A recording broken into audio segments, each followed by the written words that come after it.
रीवा में पूर्व सैनिकों के सम्मान में भव्य ईएसएम रैली साथिया 2 का आयोजन, जहां 700 से अधिक भूतपूर्व सैनिक शामिल रहे। रीवा में 22 जून को सिग्नल रिकॉर्ड्स द्वारा ईएसएम रैली साथिया 2 का भव्य आयोजन किया गया। इस आयोजन में भूतपूर्व सैनिकों, वीर नारियों और उनके परिजनों के प्रति सम्मान प्रकट करने के उद्देश्य से किया गया। आयोजित कार्यक्रम में रीवा संभाग के 700 से अधिक भूतपूर्व सैनिक, वीर माताएं तथा वीर नारियां उपस्थित रहीं।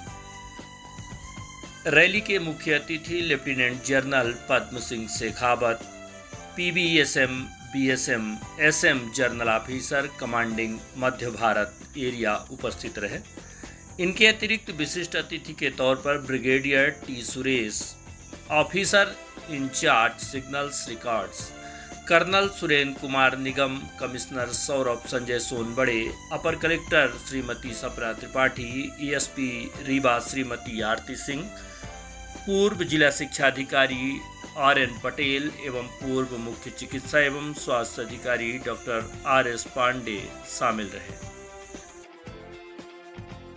का खास का इशू होता है, मेडिकल का इशू होता है इसी चीज़ का, तो उनके लिए हम यहाँ लेके आए हैं, कैंप लगाया मेडिकल का भी थोड़ा सा, और इस चीज़ के जो हमारे डायरेक्टर साहब हैं यहाँ आए हैं ताकि किसी का कोई प्रॉब्लम वो सॉल्व हो। दूसरा बात जो मुद्दा होता है वो है कि एक सर्विसमैन एक बहुत train force of man power है जो देश की सेवा के लिए सर्विस के दौरान और सर्विस के बाद भी बहुत महत्वपूर्ण काम करते हैं। तो उनसे मिलके उनके बारे में, उनको नई स्कीमों के बारे में जानकारी देना ताकि वो जाके सिविल एडमिनिस्ट्रेशन से तालमेल करके काम करें। और जो आखिरी बात है वो है कि हमारे बहुत सारी वीर लेडीज़ हैं, जो वीर माताएं हैं और जो वीरांगनाज हैं, उनके पास उनकी तकलीफ बहुत होती है। जो सर्विंग होते हैं, रिटायर्ड होते हैं, वो तो पैदल चल के आए थे। उनसे मिलना और उनके बात करना, उनकी तकलीफें सॉल्व करने में, क्योंकि उनको कोई स्कीम नहीं मालूम, बहुत सारी स्कीम्स हमारी आ रही हैं, उनके बारे में जानकारी करना उसके बारे में। रही बात अग्निवीर की, अग्निवीर जो स्कीम है, अग्निपथ स्कीम जो है, इसका असर हमने देखा, जैसे बताया कि ऑफ सिंधु के दौरान काम बहुत आले दर्जे का है, ट्रेनिंग में कोई कमी नहीं है, लेकिन एक शक है, एक भय है, एक फियर है लोगों के कि हम वापस रिटायर होकर आएंगे तो हम क्या करेंगे। तो उसके लिए सारी ये ट्रेन मैन पावर है, तो होम मिनिस्ट्री, रेलवेज हुई, इवन सिविल डिफेंस ऑर्गेनाइजेशंस और डिफेंस इंडस्ट्री हमारी खासकर, क्योंकि आत्मनिर्भर भारत में डिफेंस इंडस्ट्री बढ़ रही है आगे, इन सब में इनको कार्य मिलेगा। और मेरा यकीन है, ये मानना है 100% मैं जानता हूँ कि 100% लोग वापस आएंगे। इनमें से कम से कम ज़्यादा से ज़्यादा लोग यहाँ पर हाजिर हो जाएंगे और कई लोग अपना खुद का बिजनेस शुरू करेंगे ना। हर एक आदमी ज्वाइन नहीं करेगा, पर आपके पास कुछ एक राशि मिलेगी, आपको ट्रेनिंग मिलेगी, आपको एक्सपीरियंस मिलेगा, तो उसका फ़ायदा ही होगा। तो मेरे ख्याल से वो तो है। आखिरी बात आपने बोला कि जो देश के हालात इस प्रकार हैं, और देश के तो नहीं, दुनिया के हालात तो 2025 में भविष्यवाणी सबकी की है कि इसमें तो मुश्किल हालात हैं। लेकिन हमने देखा कि ऑफ सिंदूर के दौरान देश की जो सेना थी बिल्कुल सुदृढ़ थी, लेकिन साथ साथ उसके हमारा सिविल जो स्टेट गवर्नमेंट है या सिविल ऑर्गेनाइजेशंस है, आम आदमी, हर आदमी ने साथ दिया, और वो बहुत ज़रूरी है। हमें अपने आप को तैयार रखना है, और देश के हालात जैसे भी हों, लड़ाई का माहौल, और एक देखिए साहब, मेरा तो ये मानना है कि वॉर इज़ अ कांस्टेंट, और ये पीस ये टेम्परेरी है। लड़ाई तो होनी। अब महाभारत से लेकर आज देखें, कभी किसी ने कोई सॉल्व हुआ है क्या? तो लड़ाई तो होनी है।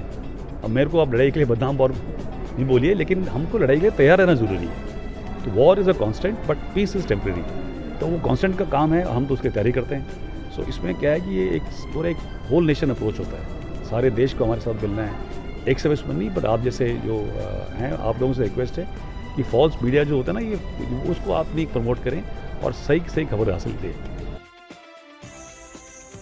रैली की शुरुआत हाल ही में संपन्न ऑपरेशन सिंदूर में भारतीय सेना के पराक्रम और शौर्य की जानकारी से हुई।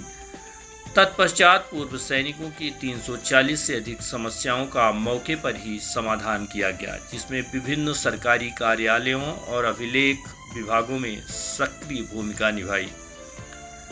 कार्यक्रम में निःशुल्क स्वास्थ्य शिविर भी लगाया गया, जिसमें भूतपूर्व सैनिकों एवं उनके परिजनों के लिए नेत्र, दंत व सामान्य स्वास्थ्य परीक्षण किया गया।